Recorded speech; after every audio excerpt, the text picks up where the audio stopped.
All right, people, can you see the mother that I'm standing with? A special mother indeed. I'm now running away to hear something about her.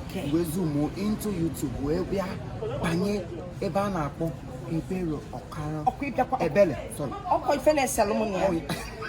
What time his mother's name? Ebele. Go on. Ebele. Okaro TV yes. on YouTube. Where Pia the red button. Where subscribe. Here we mepe. We zoom in.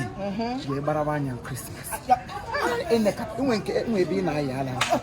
Why almost too exposing name? No, when you welcome hide it to this moment. What is a moment paying YouTube? Because when you're naturally more, which will reduce your PP.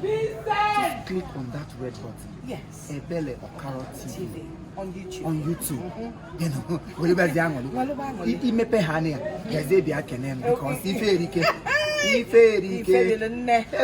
Imo one nke ya na agba ọgbaba go listen ịnọzi na millions ịghọtago just n'elu tanya kaidi kai maka na ọgaranya nwee ụmụaka ndị na-ekwu nkwa bụkwa ọgaranya anya ma na-enye ịghọta ime pacha bịa na abụọ ya ịnwa bịa na abụọ anyị daalụ Ebele Okaro TV Ebele ọgwụ na afụgo Ebele Okaro TV Ebele not Ebele Okaro TV on YouTube. Yes. Zoom in there. And thank me later. Yes, Here, rice. Thank